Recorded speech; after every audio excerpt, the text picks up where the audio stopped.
Fala pessoal, tudo bem? Que a paz de Cristo esteja com vocês. Seja bem-vindo ao nosso Mais Que Som. Bora lá?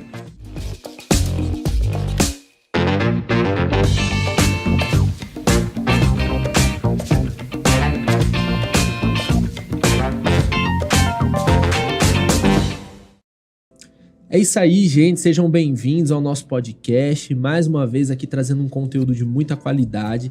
E nesse momento eu quero te convidar a compartilhar o link desse programa para que mais pessoas sejam alcançadas por esse conteúdo. Então envie aí nos seus grupos de WhatsApp, compartilha no Facebook, no seu Instagram, marca lá o @MMAgeral.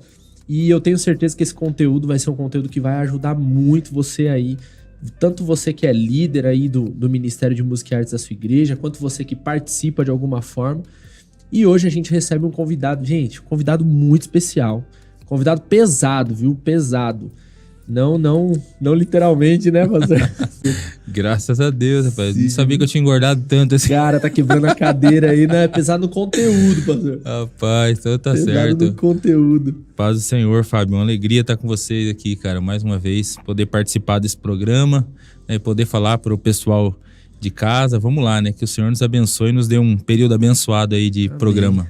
Pastor, a gente se sente privilegiado te recebendo aqui. Pra gente é muito bom, um conteúdo muito bacana. Já é a sua terceira participação já, né? Sim. Você participou lá no comecinho, participou da live especial dos 26 especial, anos. Exatamente. E, cara, é sempre muito bom. A gente sempre aprende muito com a sua presença aqui. Amém. Eu fico feliz em poder ajudar e contribuir de alguma maneira. E é famoso também, né? Que o texto e contexto tá decolando aí. Líder de audiência. Nada.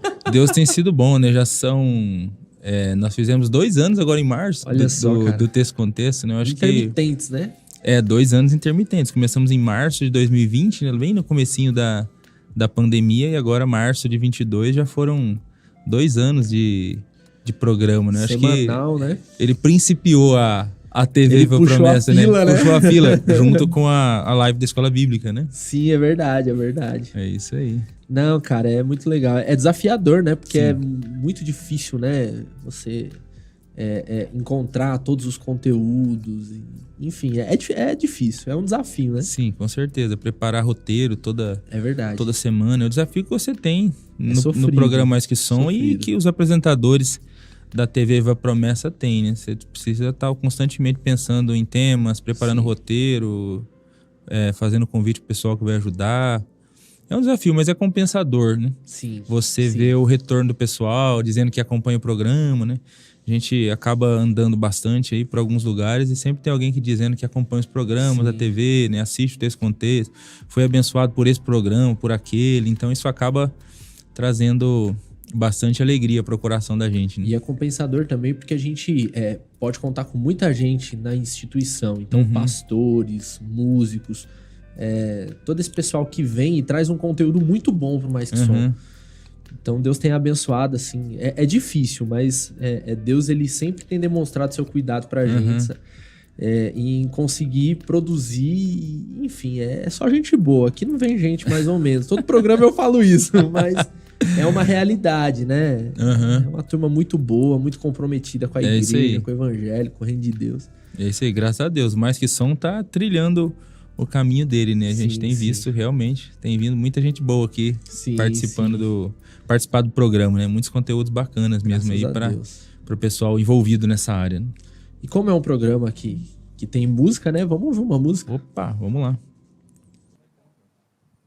Paz do Senhor, irmãos, os irmãos que já estão aqui no auditório, você que nos acompanha pela internet, nós iremos começar o nosso momento de celebração. Convido você que está aqui a ficar em pé, para nós cantarmos sobre a tremenda graça de Jesus e celebrarmos essa noite, amém? Vamos cantar.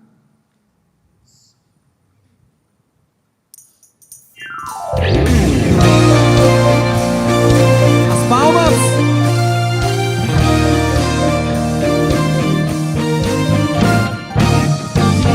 O jugo do meu pecado, tão mais forte é o meu amado, o Rei da glória, o grande Rei dos reis, que treme a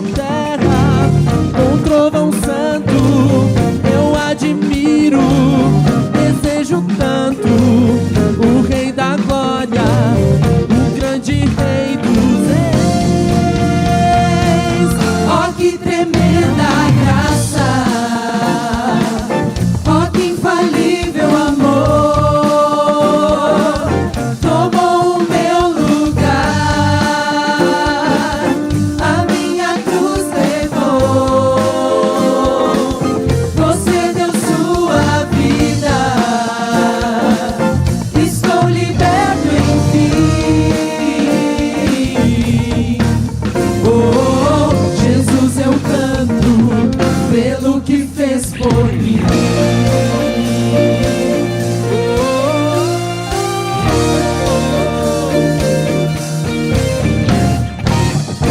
Traz a ordem em meio ao caos, adota o órfão, livra do mal.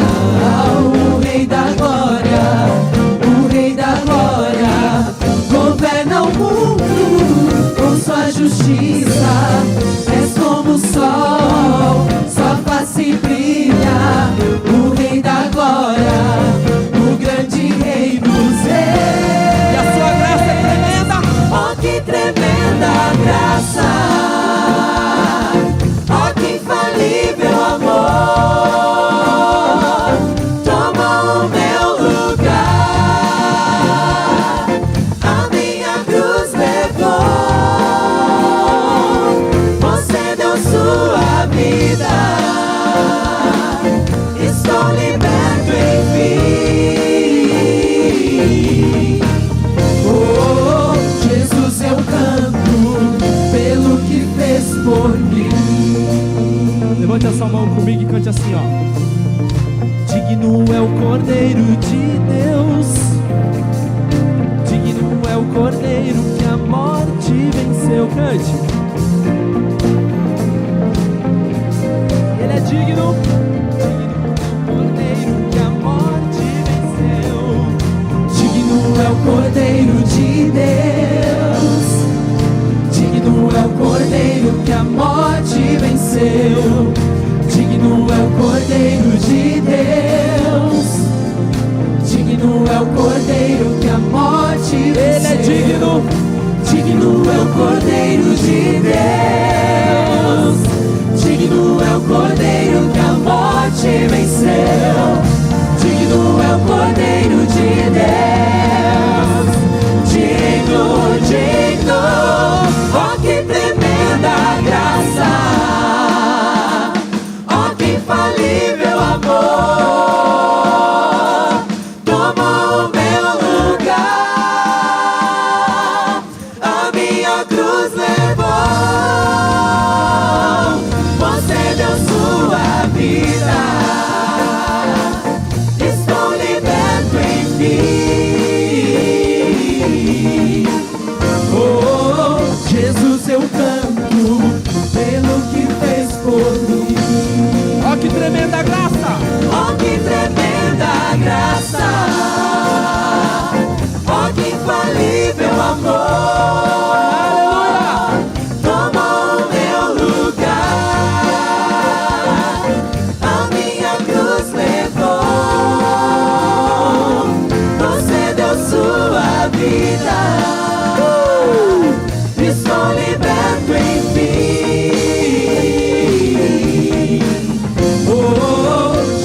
Eu canto pelo que fez por mim.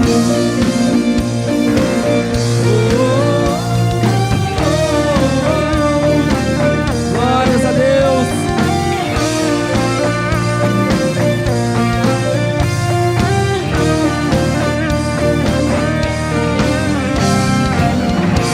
Aleluia!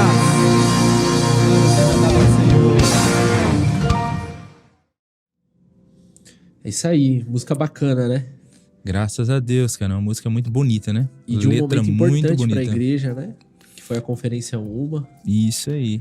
E, inclusive, esse ano tem de novo, né? Tem de novo, Já né? foram 2 conferências, uma e agora em 2020 falando sobre unidade, ano passado missão, esse ano avivamento. Sobre avivamento. Isso. Cara, até deu uma arrepiada aqui, Eita. cara.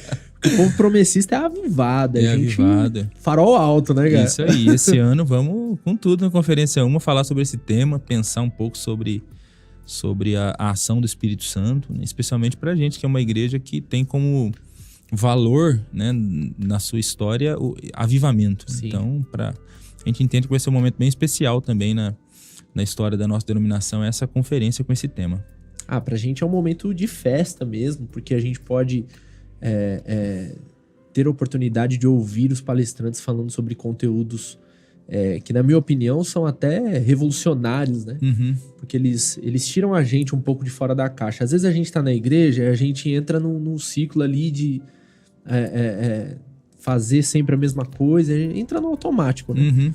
E nesses eventos a gente tem a oportunidade de ouvir coisas novas, de aprender coisas novas, sair mais animado também, né? Com certeza. E tem um time aí de preletores que a gente tá pensando, né, para trazer. E realmente vai ser muito legal. Já anunciei. Temos boas expectativas. Primeira mão. Não posso dar spoiler ainda, calma. Legal. Pastor, partindo nessa direção aí de conteúdo, a gente sabe que você me permita chamá-lo de você, né? Opa, com certeza. Você não é muito mais velho que eu, né? Ele tá ali quase ali. Mas a gente sabe que o conteúdo do Novo Testamento é um conteúdo que você gosta muito, que você desenvolve o seu trabalho como teólogo, né? Uhum. E a gente entra nesse assunto falando sobre culto, né? Nós estamos numa série sobre celebração, sobre culto. E eu queria que o senhor falasse pra gente, ó, o senhor apareceu, não teve jeito, mas eu queria que você falasse pra gente sobre as características do culto no Novo Testamento. A gente ouve bastante, né, no movimento da música, o pessoal falando sobre o culto no Antigo Testamento, sobre os rituais, sobre o tabernáculo, o templo, e Davi escolheu tantos para o coral, e a gente vê o lance ali da construção do tabernáculo, e ele chamou lá os artesãos, enfim, a gente ouve bastante isso. Mas eu queria que você falasse um pouco sobre essa perspectiva a partir do Novo Testamento, né? Como começa o culto desses novos convertidos, né? Dos cristãos. Legal. Eu acho que vale a pena aqui, para fazer essa conexão, a gente lembrar de uma palavrinha grega que aparece no Novo Testamento para culto, que é traduzida por culto. Às vezes adoração, às vezes serviço, né? Dependendo o texto, ele é traduzido dessa maneira, que é a palavra latreia. Latreia é traduzido por culto em Romanos 12, é traduzido por culto no Evangelho de João, né? Às vezes ela é traduzida por adoração, né? Na fala do Senhor Jesus ali no episódio da tentação, né? Quando ele diz que somente ao Senhor teu Deus adorarás, só a ele prestarás culto. Ali por culto também, né? Latreia. Então, enfim, é uma palavra que aparece algumas vezes. Essa palavra, no contexto da adoração a deuses pagãos, era uma palavra que era usada para se referir a todos os serviços que os adoradores desses deuses pagãos realizavam no templo pagão. Então, tudo que estava envolvido ali na adoração, nos procedimentos ali a serem realizados no templo, né? As questões relacionadas ao sacrifício. Então, era latreia, era culto, esse serviço que se prestava. No Antigo Testamento, essa palavra ela vai entrar também. O Antigo Testamento, bem da verdade, ele foi escrito em hebraico, não foi escrito em grego, mas ele foi traduzido para o grego, né? A tradução conhecida como Septuaginta. E nessa tradução do hebraico para o grego, você tem a palavra latreia aparecendo algumas vezes para os serviços que os sacerdotes prestavam também no templo em Jerusalém. Porque eles também tinham serviços manuais mesmo, braçais ali no templo que eles desempenhavam. E isso é traduzido por culto ou por adoração. Do povo, levavam lá, faziam um sacrifício. Exatamente. Todo esse trabalho de fazer o sacrifício, né? De matar os animais, né? Enfim, pensa que dá um trabalho significativo, né? E era muita gente, né? Muita gente. Pensa num serviço de culto em época de festa, por exemplo, a Páscoa, que você matava milhares e milhares de cordeiro. Todo mundo ia para aquele lugar, né? Todo mundo. Então, assim, é um serviço pesado, né? E a adoração estava restrita a um templo. Então, as pessoas iam até esse templo para adorar, e você tinha essas pessoas que prestavam culto por meio desses serviços dela. Aí, interessante que você vem para o Novo Testamento. A adoração já não está centrada mais num templo. Você não tem mais essa figura do santuário agora no Novo Testamento. Tanto é que você, por exemplo, não tem a ideia de igreja no sentido de templo no Novo Testamento. Os primeiros cristãos se reuniam nas casas, né? As reuniões cristãs eram reuniões domésticas. A ideia de templo vai surgir posteriormente, né? E é bom até frisar que não tem nenhum pecado na igreja se reunir num templo, né? Sim. Ele só não tem o mesmo peso do Antigo Testamento, né? O lugar onde Deus habita. Então você tinha tudo isso ali no Antigo Testamento. Só que apesar de você não ter mais essa ideia de uma adoração centralizada num santuário, a palavra latreia não desapareceu. A palavra latreia continua presente no Novo Testamento, mas agora ela diz referência ao serviço que os cristãos prestam no dia a dia através da sua vida. Então, culto ganha também essa dimensão no Novo Testamento. A vida completa, essa entrega completa da vida em dedicação a Deus. Isso é o culto. Então, um dos textos mais conhecidos sobre esse tema e que traz bem essa ideia é o texto de Romanos, capítulo 12, versículo 1, que é um texto bastante conhecido, né? É onde Paulo diz que ele roga pelas compaixões de Deus que os cristãos ofereçam seu corpo em sacrifício vivo, santo e agradável a Deus. E esse é o culto lógico ou culto racional de vocês. A gente pode chamar também de intencional, de uma forma racional, assim, olha, o que eu tô fazendo aqui é culto também. A gente pode chamar assim? Sim, com certeza. Essa entrega intencional e completa a Deus, né? Em tudo aquilo em que a pessoa faz.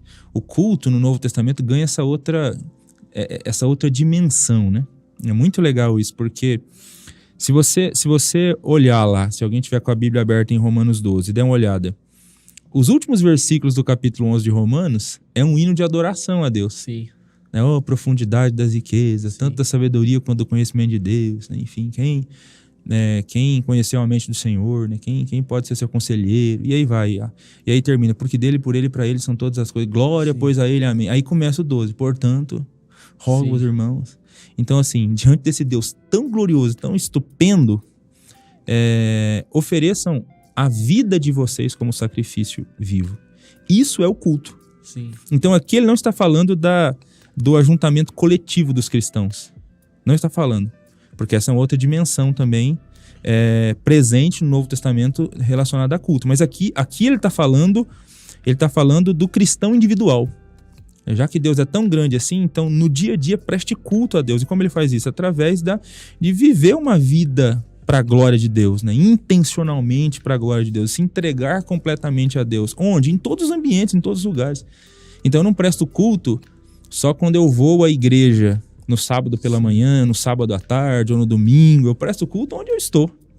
Eu presto culto no meu trabalho, quando eu desenvolvo meu trabalho com excelência, como se eu estivesse fazendo para Cristo. Eu presto culto em casa, né? Na maneira como me relaciono com os meus filhos, na maneira como me relaciono com a minha família, né? Com os meus irmãos, enfim. A gente presta culto em todos os lugares. Então essa é uma dimensão de culto no Novo Testamento. E você tem também a dimensão coletiva, que é a própria reunião do povo de Deus. Apesar de não ter um templo, um santuário, mas o povo de Deus se reúne.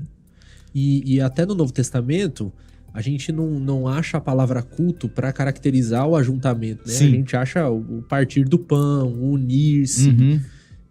Então, a impressão que o Novo Testamento passa, na verdade não é nem impressão, é uma verdade que o Novo Testamento passa, é que a compreensão dele sobre culto era muito mais profunda do que o ajuntamento. Isso, exatamente. Porque você presta culto nessa dedicação sua diária, né? Esse serviço diário que você presta a Deus. É até interessante também essa ideia, Fábio, da palavra que é traduzida por culto ser uma palavra que está ligada à ideia de serviço. Né? Uhum. Então, como que eu presto culto? Enquanto eu sirvo a Deus no meu dia a dia, eu estou prestando culto a Deus, né? E aí essas pessoas que prestam culto a Deus constantemente, elas se reúnem também para adorar a Deus. Elas se reúnem também para glorificarem a Deus, né? Para prestar esse culto coletivo também, né? Para servir a Deus também de maneira coletiva, né? Então você tem essas duas dimensões no Novo Testamento. E para serem edificados como igreja, né? Eu separei um texto bíblico ali, aqui de 1 Coríntios 14, 26, que é praticamente a orientação para esse ajuntamento, né? Que diz, quando vocês se reúnem, cada um de vocês tem um salmo, ou uma palavra de instrução, uma revelação, uma palavra de uma língua ou uma interpretação. E aí ele conclui dizendo, tudo seja feito para edificação da igreja. Então não é um caráter pessoal, né? Eu vou porque eu estou fraco, estou desabastecido, então eu vou à igreja. Não. todos são chamados a ter algo que contribua para a edificação de todos, né? De forma comunitária, né? Exatamente. E eu acho fantástico esse texto aí que você acabou de ler, porque ele mostra que o culto da igreja primitiva também, esse momento de ajuntamento dos cristãos, era extremamente participativo, né? Sim. Era extremamente participativo. Então, um tem uma palavra, um tem um salmo. Traga alguma coisa. Isso, exatamente. Então, a gente não pode esquecer, obviamente, que nós estamos falando aqui de um contexto de uma igreja caseira, sim. Doméstica, né? Porque, de repente, pegando isso aí, alguém vai dizer também, então na igreja... Eu tenho que fazer alguma coisa. Tem que fazer alguma coisa. Então, por que eu não tenho oportunidade de cantar, né? Sim, tem que ser sim, assim, vamos abrir oportunidade, acaba com o grupo de louvor. Não é essa a ideia. Obviamente, a igreja... né, uma comunidade um pouco maior, né, com um pouco mais de pessoas, você tem também a ideia da organização no culto, né, até mesmo em 1 Coríntios 14, né, tudo seja feito com ordem e decência. Então você tem ali também essa ideia de algo feito de maneira bela, lógica, né, dentro desse ajuntamento coletivo do povo de Deus. Mas é interessante esse texto aí, porque ao que tudo indica, os cultos eram momentos alegres e participativos, né? Quando o povo de Deus se reunia, isso acontecia. E inclusive tem um outro texto que me veio à mente também aqui agora, que é o texto de Hebreus, né? Quando o autor de Hebreus diz que para os cristãos não deixarem de congregar. Sim. Como é costume de alguns, quanto mais vede que o fim se aproxima, que o dia se aproxima. Então, esse texto mostra o quanto que essa reunião é importante. O ajuntamento do povo de Deus. Então, o culto é algo que eu faço individualmente? É algo que eu faço com a minha vida? Isso é verdade, de acordo com o Novo Testamento. Mas não pode ser eu não posso usar essa verdade como uma desculpa para não me reunir com o povo de Deus nesses ajuntamentos para adorar a Deus. Porque o ajuntamento é importante, né, para trazer edificação para o povo de Deus, né? E nessa perspectiva, o ajuntamento é até santo, né? Sim. Porque a gente vê em alguns textos, né? Quando ele fala a reunião dos santos, né? Então, se a reunião é dos santos, o ajuntamento logo é santo. É um ajuntamento santo, exatamente. O texto que eu citei foi Hebreus 10, 25, né? Mas é um ajuntamento santo, eu não tenho dúvida disso. Porque você me fez lembrar aqui agora de uma outra imagem do Novo Testamento para se referir a esse ajuntamento dos cristãos. O Novo Testamento fala que nós somos a habitação de Deus no Espírito. A gente é morada de Deus no Espírito. Só que esse texto, se a gente der uma olhada em 1 Coríntios, Paulo vai dizer, ele vai aplicar essa ideia para o cristão individual. O cristão individual é morada de Deus no Espírito, mas ele vai aplicar também a ideia da igreja, da coletividade. Os cristãos, de maneira coletiva, também são habitação de Deus no Espírito, porque o Espírito Santo habita, né, e se manifesta, age nesse momento em que o povo de Deus está reunido. O povo de Deus está reunido. Nesse sentido, quando a gente vai para os ajuntamentos do povo de Deus, quando a gente vai para um culto, a gente tem que ir com uma expectativa, né? O Espírito Santo está no nosso meio, e se o Espírito Santo está no nosso meio, coisas maravilhosas podem acontecer. Nossa, pastor, muito legal. Vamos ouvir uma música? Opa, vamos lá.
É isso aí, gente, estamos de volta e agora eu quero dar um recadinho muito especial para você que ainda não é amigo da missão. Tá aparecendo aqui na tela o QR Code, as informações, o site do amigosdamissão.org.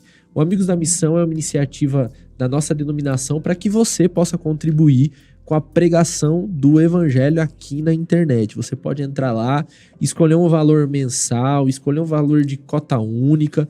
Então, seja aí um incentivador dos Amigos da Missão para que a mensagem do evangelho chegue cada vez a mais pessoas. Beleza, gente? Então, ó, amigosdamissão.org. Depois vai lá e dá uma olhadinha. Tem que ser amigo da missão, né, pastor? Com certeza.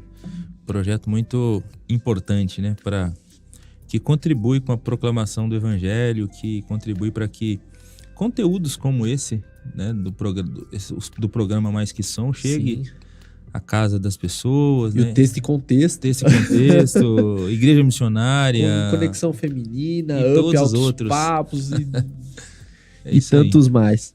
Pastor, legal. A gente, então, eu assim, tive uma compreensão muito grande nesse aspecto. Inclusive, uma convicção que eu nem tive tanto quando fui fazer a pauta. Mas dessa ideia do culto pessoal, né? Dessa ideia de como Paulo e até outros autores do Novo Testamento vão tratar esse lance do culto, né? A partir do Novo Testamento. Mas qual era o conteúdo desse culto? Para que esse culto servia? A gente já falou de um aspecto, que é a edificação da igreja, né? O que mais a gente pode colocar aí que descreva o ajuntamento da turma do Novo Testamento? Muito bem, vamos lá. Eu queria começar fazendo menção aqui a um texto, que é o texto que está em 1 Coríntios, capítulo 11, versículo 17. Esse texto aqui sempre me chama a atenção quando o assunto é culto, né? Paulo diz assim, ó, entretanto, nisto que vou dizer não os elogio, pois as reuniões de vocês fazem mais mal do que bem. Então, assim, é um texto curioso, né? Paulo dizendo para a igreja de Corinto que quando eles se reúnem como igreja, esse ajuntamento, em vez de estar trazendo edificação, ele está trazendo... Não é desedificação, né? Ele está trazendo destruição. Sim. Ele está trazendo destruição. É um ajuntamento que não está contribuindo para a edificação do povo de Deus.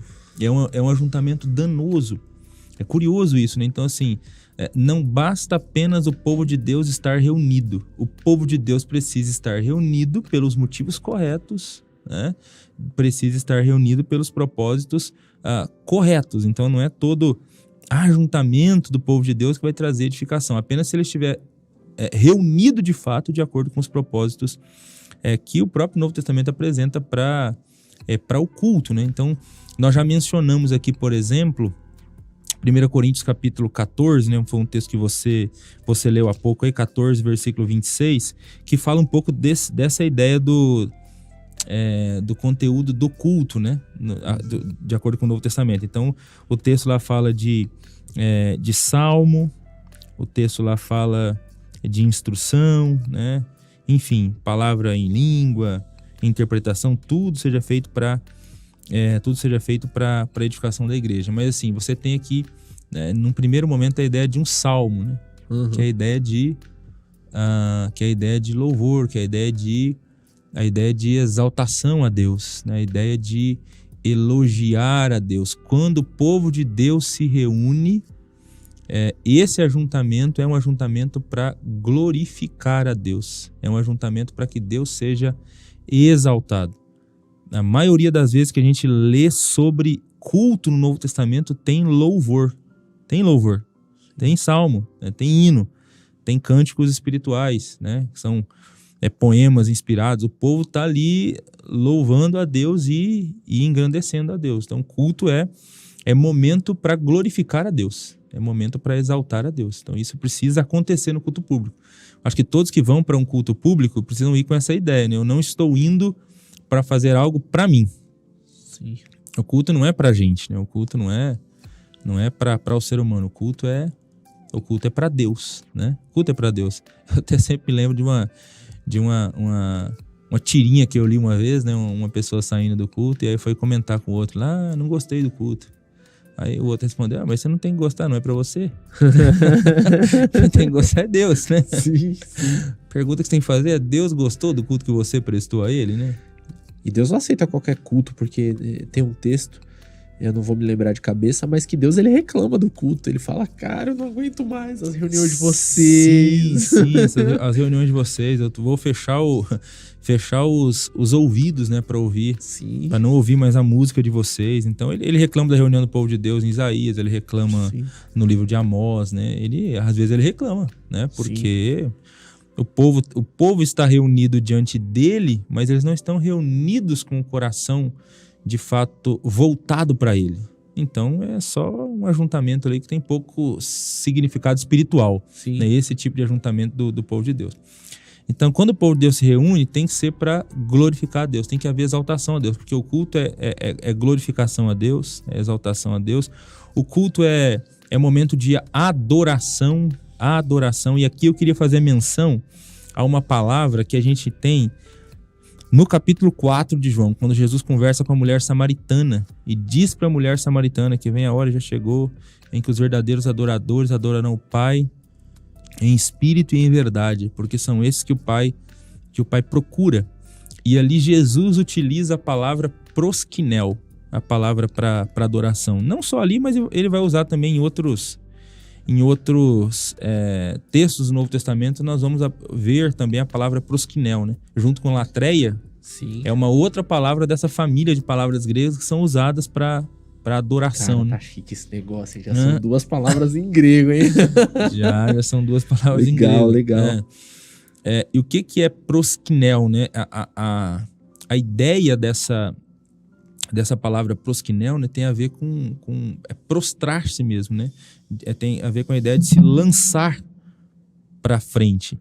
De como que essa palavra surge, né? Como que a palavra proskinel surge? Ela surge no contexto até da adoração pagã mesmo, né? Porque quando os adoradores iam até o templo de um deus pagão, eles se dobravam diante desse deus para beijar a estátua aos pés desse deus, né?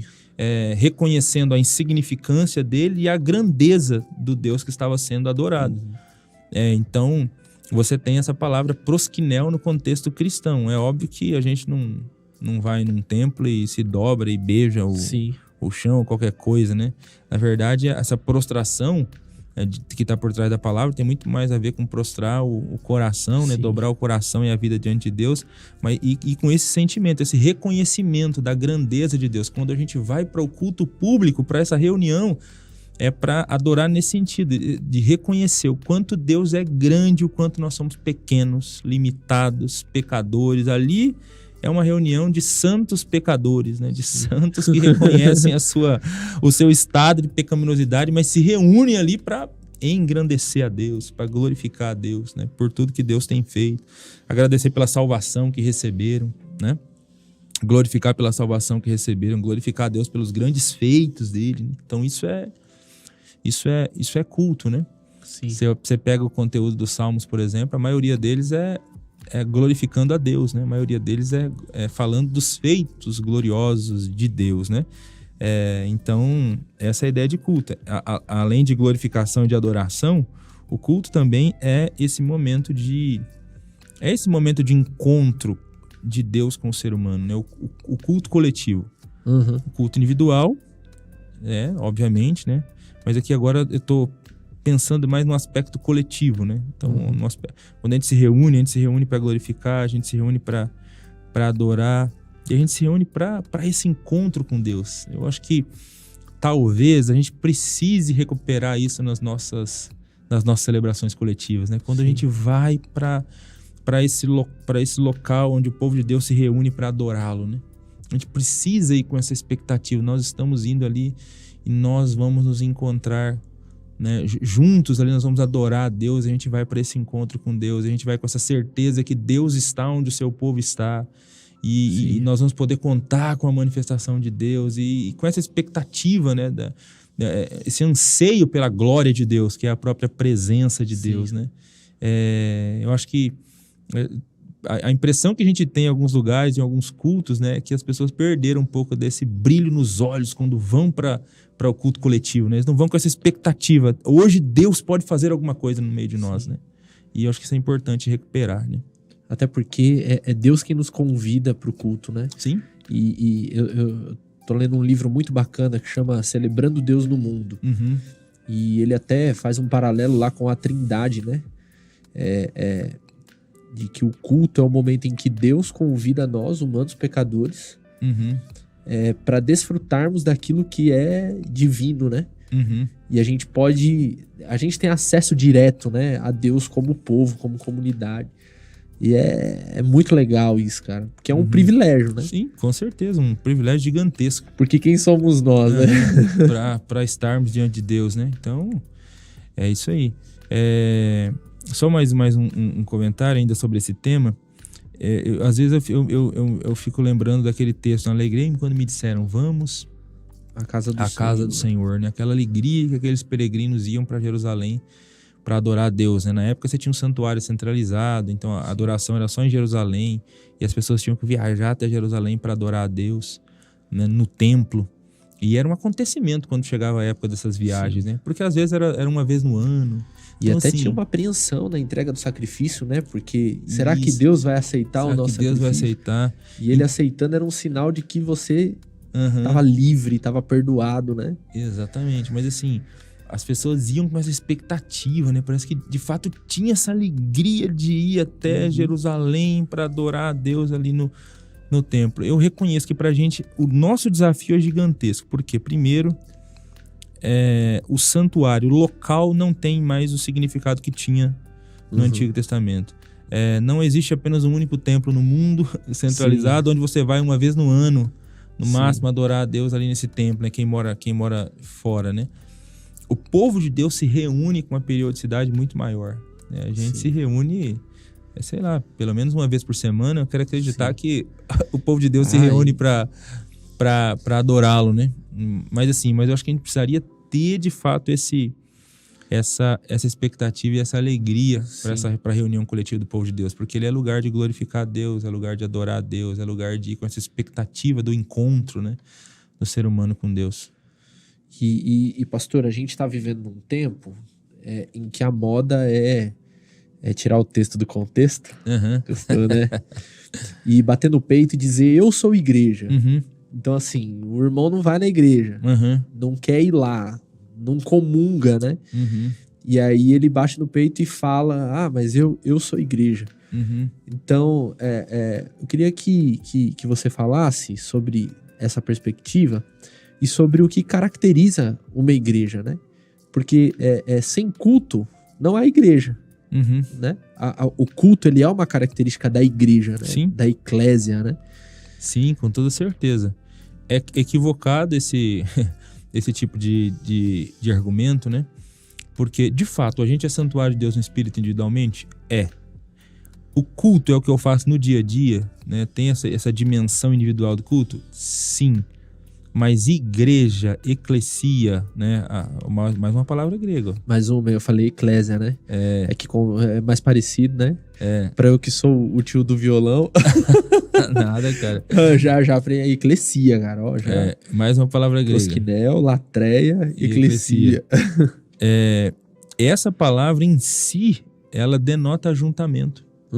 Não dá pra falar assim, eu sou igreja. E a palavra igreja em si é ajuntamento, diz respeito à assembleia, né? Uma tradução para a palavra igreja seria assembleia, reunião, congregação. Então, como eu sou assembleia sozinho, como eu sou congregação sozinho? Então, igreja no Novo Testamento tem a ver com o povo, com ajuntamento, com reunião. Não dá para ser igreja sozinho. Isso de fato extrair uma verdade, é pegar apenas parte de uma verdade presente no Novo Testamento, presente na Bíblia Sagrada, e aí a partir dessa verdade picotada, né, construir um tipo de filosofia de vida que não tem nada a ver com o Evangelho, não tem nada a ver com o Novo Testamento. Então, nós precisamos uns dos outros. A fé cristã, a vida cristã, foi feita, foi planejada por Deus para ser vivida em coletividade, na coletividade. Então ele é constituinte, né, da igreja, não tem E aí, partindo desse ponto também, ele não é só um relacionamento vertical, né? Não. A gente não vai lá, aí a gente fala assim, a gente ouve muito essa expressão até hoje, né? Não, eu faço pra Deus, quem gostar, gostou, quem não gostar, não gostou. Sim. Eu gostei dessa expressão que você usou, assim, essa ideia de constituinte, né? Porque se a eclesia, né, se a ideia, né, quando Jesus disse que edificaria a sua igreja, ele usou esse termo, e esse termo diz respeito a um ajuntamento, então, de fato, o culto tem a ver com essência, o culto coletivo, né, tem a ver com a essência do que é ser igreja. Essência. Igreja presta culto a Deus. Não tem igreja sem culto, né? E não tem culto sem igreja. Sim. Os dois estão muito linkados um com o outro, né? Então a igreja se reúne para quê? Se reúne para glorificar, se reúne para adorar, se reúne para exaltar a Deus e óbvio, ele também tem essa dimensão horizontal, né? Esse encontro, ele também tem essa dimensão horizontal. A gente acaba edificando um ao outro, né? A gente acaba contribuindo, né, com o outro de alguma maneira. E aquele texto de 1 Coríntios que eu li mesmo, Paulo falou que a reunião faz mais mal do que bem, é um grande exemplo de pessoas que estavam indo para o culto, mas estavam indo para o culto pensando apenas em si mesmo. Sim. É por isso que Paulo falou que a reunião faz mais mal do que bem, porque eles estão pensando só em si mesmo. Eles vão para o culto e eles não estão nem aí com as pessoas mais simples, né? No caso de Corinto era isso, né? Os mais... Antes da ceia do Senhor, eles tinham uma festa chamada Festa do Amor. Aí eles chegavam, o pessoal mais abastado, chegava mais cedo na Festa do Amor, né? Quem tinha mais dinheiro, que tinha um pouco mais de condição, levava comida, e aí eles se confraternizavam, comiam tudo. Aí o pessoal mais simples, depois não tinha os mais trabalhadores, né, assim, diários, os diaristas, Sim. né, os que dependiam de um serviço e de cumprir determinadas horas, chegavam depois, eles não tinham condição de levar comida às vezes, e quando chegavam não tinha nada mais. Então, assim, grande festa do amor, né, festa do amor, mas que não há amor, né, o amor tem a ver com essa doação e com o serviço ao outro, ao próximo, né, então, assim, era um ajuntamento que parece que a filosofia deles era essa mesmo, né? Assim, o que importa é o nosso relacionamento com Deus. Sim.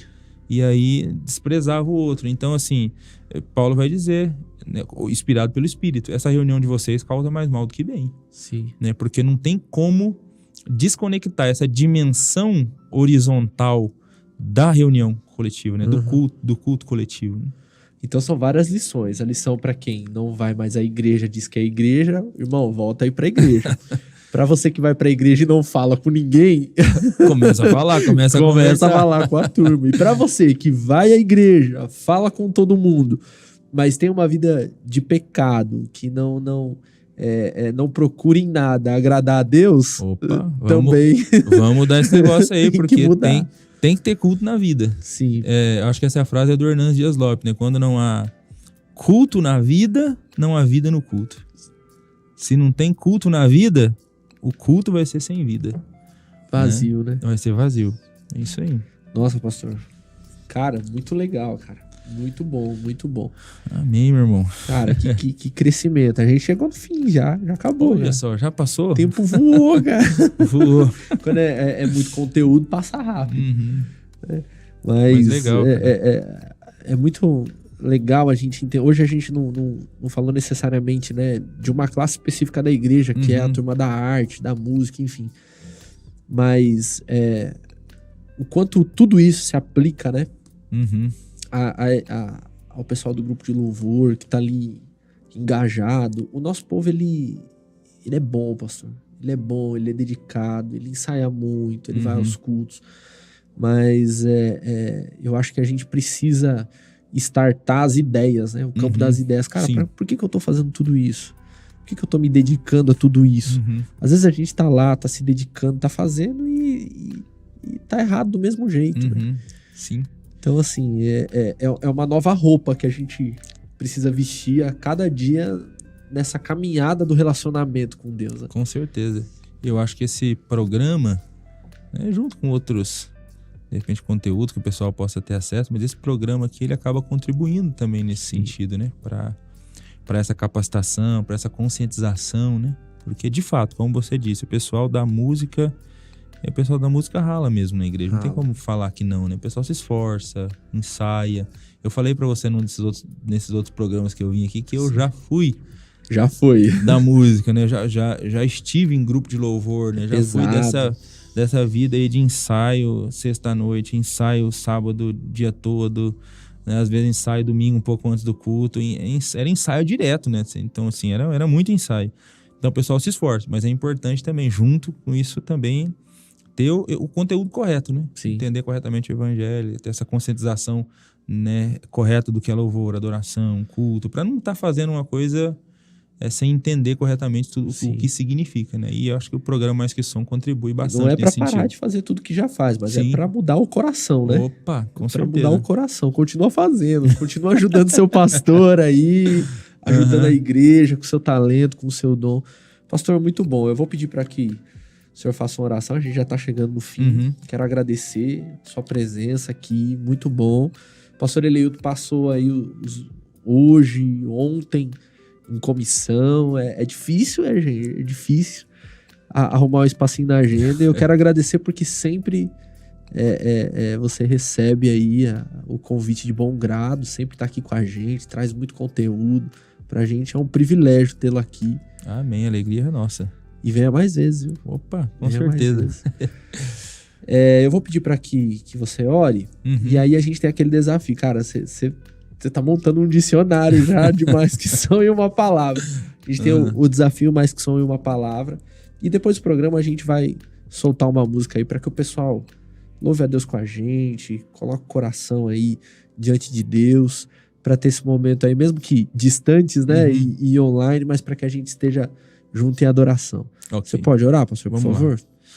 Vamos lá. Senhor, nós glorificamos o Teu nome, meu Deus, por essa oportunidade que nós tivemos de conversar um pouco a respeito desse tema, que é o culto, meu Deus. Nós louvamos a Ti, Pai, porque o Senhor direcionou a equipe que trabalha na organização desse programa para a escolha desse tema, Deus, e que é um tema tão essencial, tão importante para a Tua igreja, Deus. Está ligado ali àquilo que essencialmente significa ser igreja. O Teu povo cultua o Senhor, cultua de maneira individual, serve o Senhor no dia a dia, vive diante da Sua face, meu Pai. Isso é extraordinário. De acordo com o Novo Testamento, nós vivemos constantemente diante da Sua face, meu Pai, servindo a Ti. E que essa seja uma realidade na nossa vida, que a gente entenda isso, que nós cultuamos ao Senhor onde nós estivermos e constantemente. E também nos reunimos para Te cultuar de maneira pública, coletiva, com os nossos irmãos em fé, com aquelas outras pessoas que também foram redimidas pelo Teu sangue, Deus. E nós pedimos que o Senhor nos ajude também para que esse momento de encontro coletivo, Deus, seja um momento onde haja glorificação ao Teu nome, adoração ao Teu nome, Deus, encontro contigo. Oh, meu Pai, ajuda-nos para que nós tenhamos nas nossas igrejas cultos cada vez mais inspiradores, meu Pai. Cultos vivos, Senhor. Que a gente vá para esses encontros com a expectativa de que o Senhor estará no nosso meio e que coisas extraordinárias podem acontecer ali, meu Deus.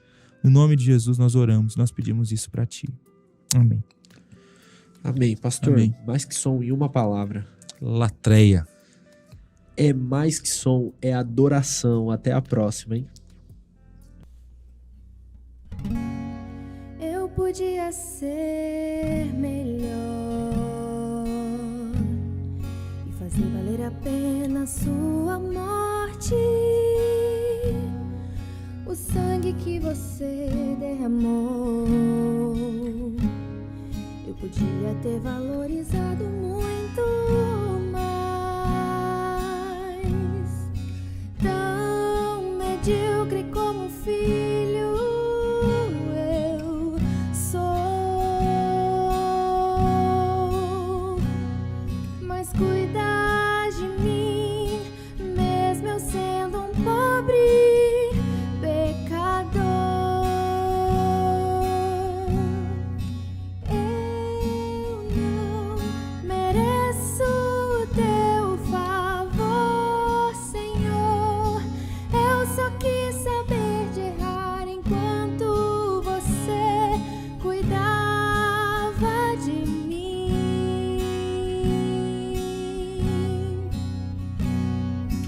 tua graça me constrange, me diminui, me faz ver quão pequeno sou e quão abençoado pelo teu amor eu fui, Senhor.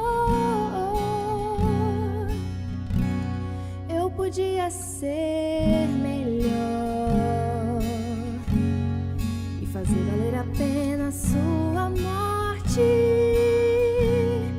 o sangue que você derramou. Eu podia ter valorizado muito mais, tão medíocre como filho eu sou, mas cuidar de mim, mesmo eu sendo um pobre pecador. Eu não mereço teu favor, Senhor. Eu só quis saber de errar enquanto você cuidava de mim.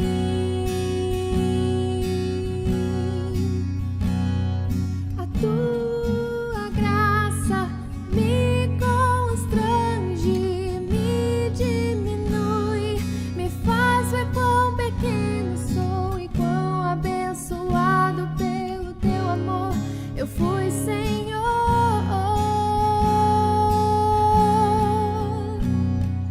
Eu não mereço teu favor, Senhor.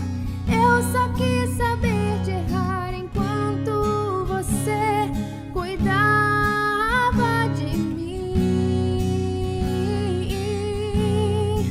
A tua graça me constrange, me diminui, me faz ver quão pequeno sou e quão abençoado pelo teu amor eu fui, Senhor.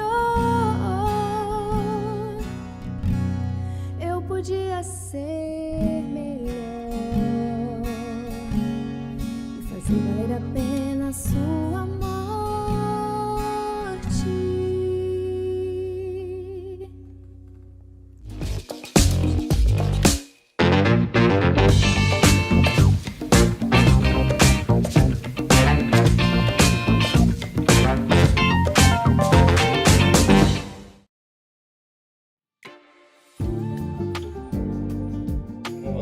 Graça e paz, eu sou o pastor Francisco, pastor da IAP em Lages, Paracambi, superintendente da Convenção Rio de Janeiro. Eu sou amigo da missão. Convido todos vocês, todos os membros e líderes da Convenção Rio de Janeiro para participar também desse projeto.